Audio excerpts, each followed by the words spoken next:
Mag-refill lang ako ng aking mga gamot. Today is Monday, my friends and friendship. I need to refill lunch and breakfast. Inumin ko na itong aking amlodipine. Kararating ko lang. May doctor's appointment ako ngayong araw.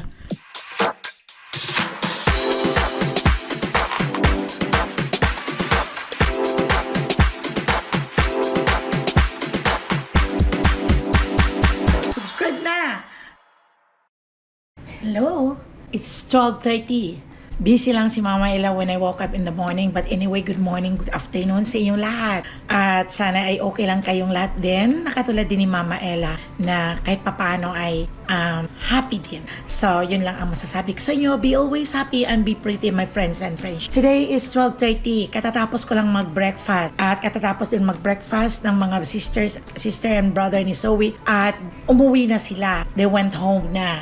Their dad dropped them in their house in I think in where are they living? In Monterey, In Salinas. Kaya hatid sila ng daddy nila. Kaya nakakain naman yun sila at naready ko na rin ang kanilang breakfast lahat. Kumain sila naman dito. At okay naman ang mga bata dito dahil hindi naman sila nagugutom dito at we are always here for them to take care. So my friends and friendship, sana ay nandyan kayong lahat sa okay ang sitwasyon ng buhay. At ako naman dito ay ito, same as usual at nakakain na din. Mag-refill lang ako ng aking mga gamot. Today is Monday, my friends and friendship. I need to refill.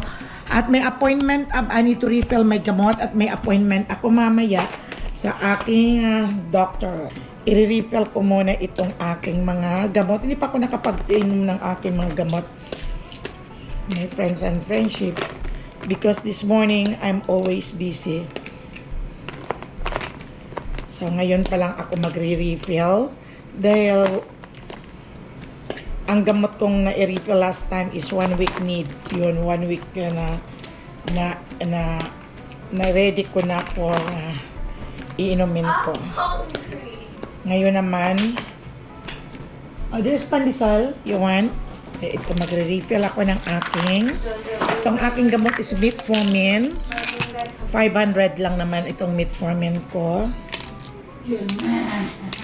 Ito ay matagal ko na itong gamot since na nag-start ako ng menopause. Nagkaroon ako ng high sugar at pinamintain ito sa akin ng doktor at okay naman lahat ngayon ang aking sugar. Nasa wala na, mababa na siya pero kailangan ko rin i-maintain sabi ng doktor. At ito naman ay losartan, ang 100 mg ko. Dahil minsan kasi pag na-stress ka, tumataas ang BP, kaya kailangan sabi ng doktor ay maintenance nito. Matagal na ako nag-maintenance nito. Noon pa ako nag-start ng age ng 50, 60, 70, 30 years na ako may maintenance na ganito. At ito rin ang Montelocas ko for my allergy. Gayon parati ang aking sakit is allergy. Mahina talaga ako pagdating sa pollen. Nagkakaroon ako ng matinding allergy. Pero okay naman, may maintenance ako ng Trelegy din na in-spray ko. Nagkakaroon ako ng hika nung nandito na ako sa Amerika. Pero sa Pilipinas, okay rin, sinisipon. Pero parang pagdating na lang dito, paiba-iba kasi ang climate, my friends and friends. At itong aspirin ay hindi ko ito tinitigilan. Pinapainom ito sa akin para ang dugo ay hindi lalapot. Magiging malabnaw ang dugo mo nito pag mayroon. Kaya sa gabi ko ito iniinom. At usually may tendency na kahit natutulog ka, pwede kang ma-stroke kung malapot ang iyong dugo. Kaya yun. At mayroon naman ako ditong amlodipine. Isa na ito sa blood pressure na kakambal ito ng losartan. Itong amlodipine at blocker din ito. At mayroon din akong simvastatin. Ang simvastatin, isa din ito sa blocker ng blood pressure. Kaya iniinom ko ito tuwing tanghali pagkatapos kong kumain. Tinatawag ko lang ito sa aming pharmacy at nire-refill lang nila at pipick upin doon. Meron ako doong isang pharmacy noon na mini-mail lang dito pero matagal. At ito naman ay ang aking vitamin D2. Calcium ito, oyster calcium is 500 milligram para sa bone na hindi ka magkakaroon ng scoliosis. Yan, vitamin D. Kailangan talaga ito sa mga taong, mga matatanda. Ito talaga ang kailangan nila. Na pag nagkakaedad ka, kailangan mo ang vitamin D2. At kung mayroon akong ganun, ay mayroon din akong vitamin C. Every morning ay iniinom ko itong vitamin C. Kaya nakakatulong talaga pag ikaw ay sinisipon. Dalawang klase ang vitamin C, my friends and friendship. Mayroong chewable at mayroong tinite. Kaya yung nakuha ko, nagkamali lang ako, pero okay lang ang chewable. At mayroon din akong multivitamins for women's complete multivitamin. Ito ang aking iniinom. Everyday din ito na iniinom ko. Matagal na din akong nagbabay ng multivitamins. Ayan. Okay, na-refill ko na. Ito good for 1 week na ito, my friends and friendship. Kaya yan. Kompleto na.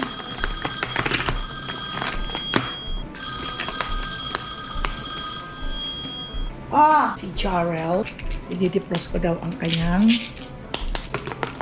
lunch and breakfast. Inumin ko na itong aking amlodipine. It's done right now. It's done.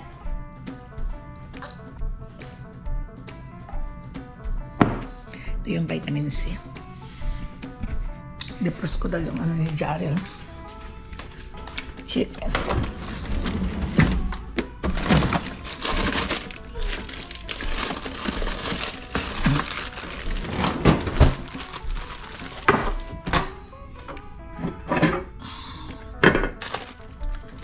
Done na ito, so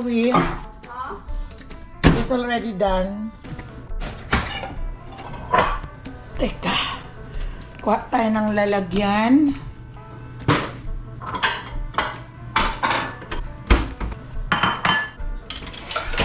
I-air fry na. Na-air fry na ito kay Zoe. So what sauce do you want?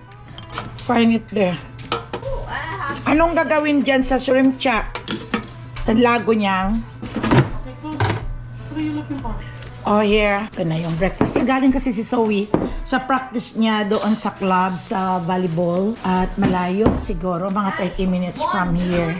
Ayan ang breakfast niya. Okay, you sit down. Actually, 2. And I'll give you Yakult. Ngayon lang siya kakain. So, busy talaga si Mama Ella.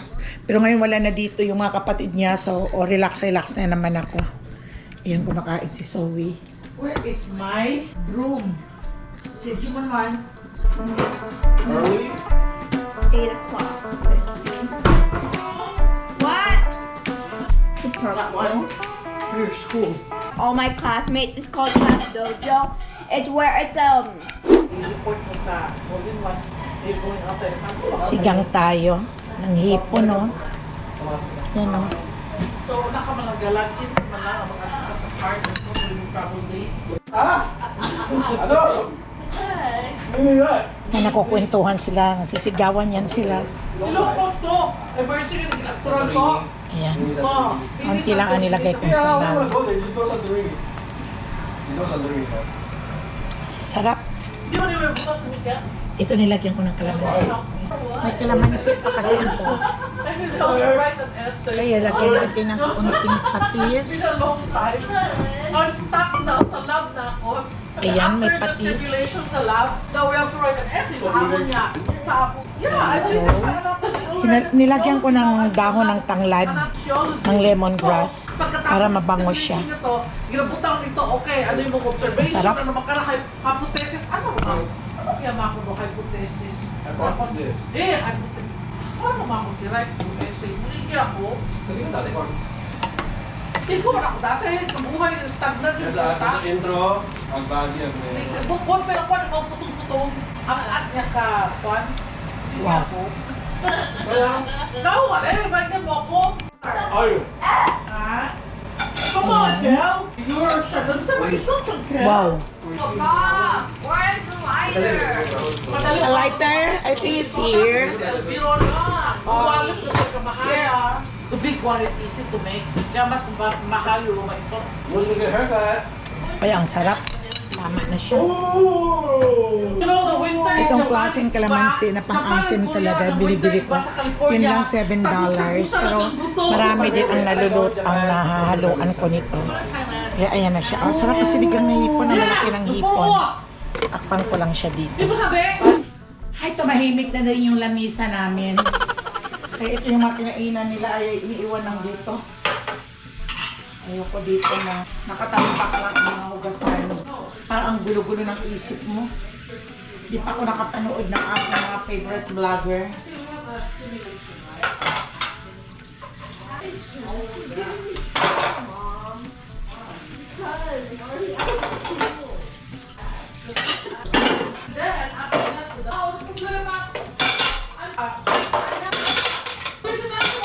Kapo, nagmanicure ako kaya naglalagay ako ng glove para hindi naman masisira itong nail polish kong nilagay. Katamba kasi ang mga kinainan nila. Ayaw ko naman na parati nilang may friends and friendship na napanaginipan ko si Papa Dod. Nagabi pinanaginipan ko siya, naalala ko nung gumising na ako. Pagising ko, alam ko kung ano na panaginipan ko nung nagsikat ng araw. Nakalimutan ko na. Hindi ko na alam kung anong pinanaginipan ko. Ba't ganon? Parati na lang ganon, ano? Pagising mo, fresh na fresh sa isipan. Nakatulog ka uli. Tapos, pilit mong i-recall na kung anong pinanaginipan mo, hindi na maibabalik. Ay, grabe. Ganon ba talaga ang panaginip siguro? It's only for that night. Hindi na pwedeng lumabas at makaikukwento mo pa. Ay, ganun ba yun? Usually, nagkukwento talaga ako sa mga dream ko.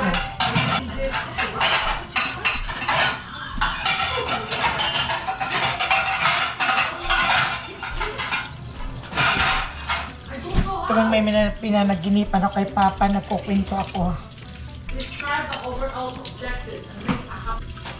Ito ang una kong birthday na wala si Papa Dudes. Last year, nag-birthday pa ako, siya ang unang nagbati sa akin.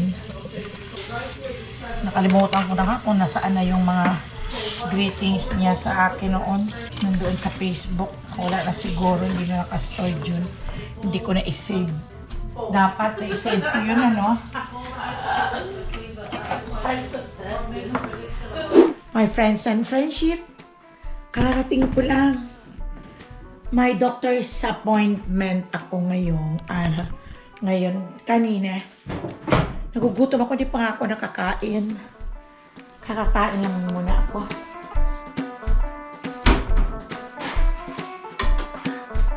Sobra gutom.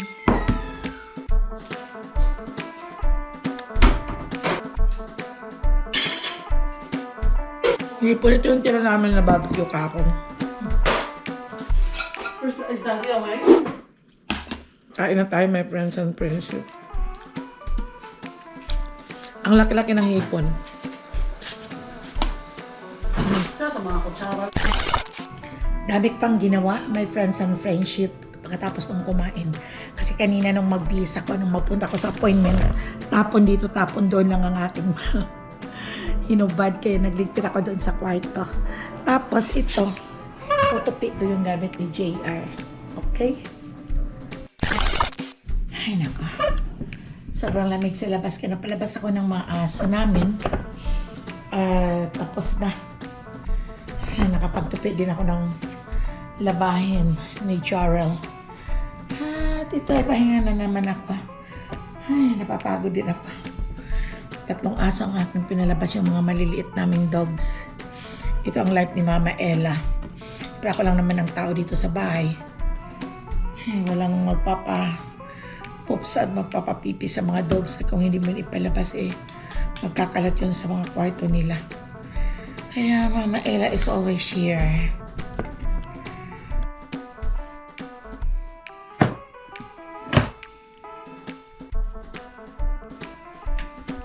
Kumain lang ako ng pandesal at Milo. Kasi mabigat ng 10 o'clock na. Mabigat na sa tiyan pag kumain ako ng rice.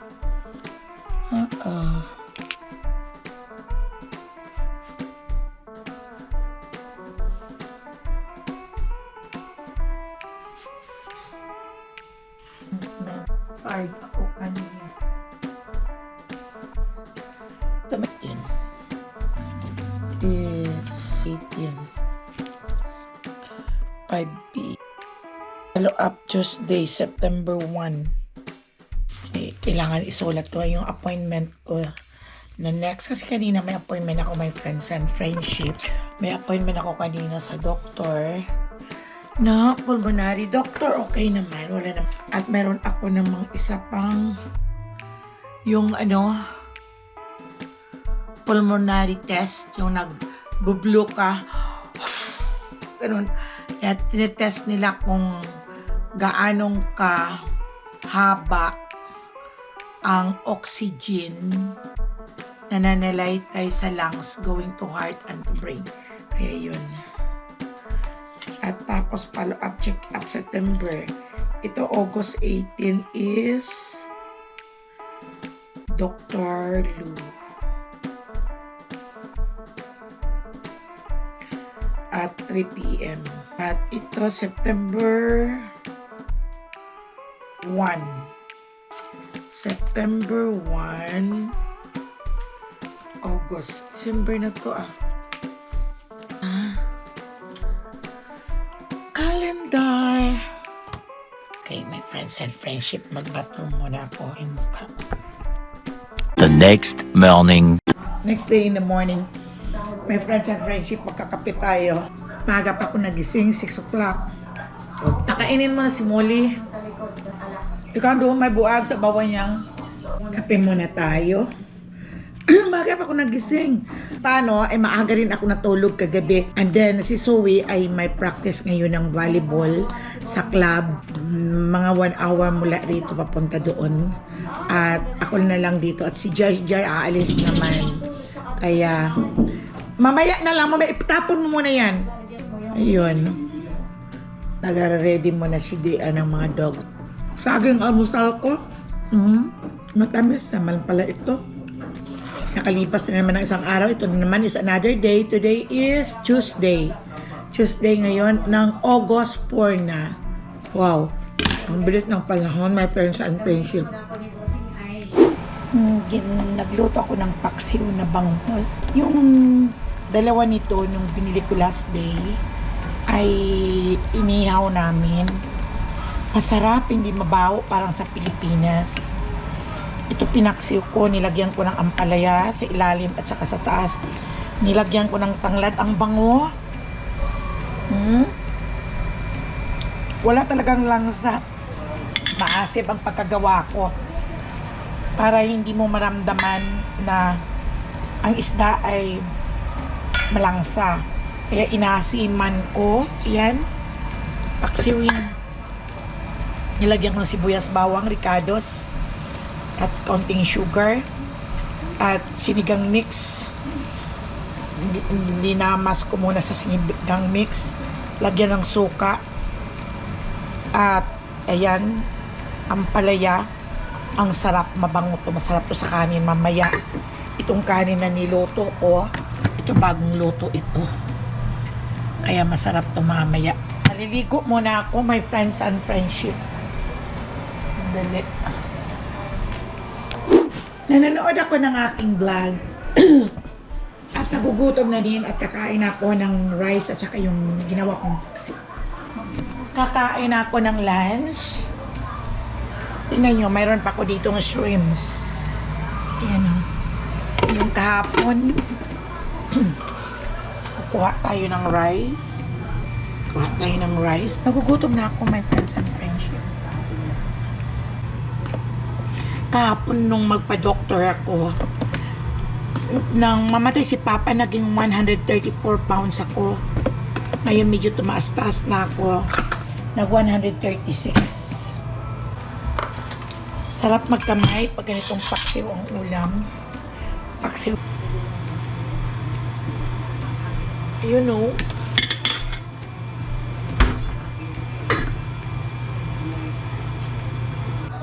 Tara, kain na tayo. Lance ko, ingat ka. Tara, kain na tayo, my friends and friendship. Ito ang aking ulam ay ang pinaksiw ko na bangos. Naliligo pa lang, kailangan kong mag-lab. Gusto kong magkamay. Dahil masarap pag nagkamay, pag ang pagkain ganito. Pero mayroon pa na akong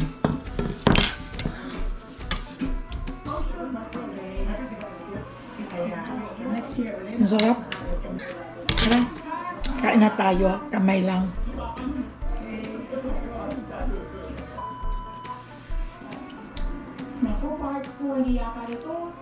Ang sarap ng bango. So hanggang sa muli, my friends and friendship. At don't forget to subscribe Mama Ella channel. Shout out sa inyo lahat.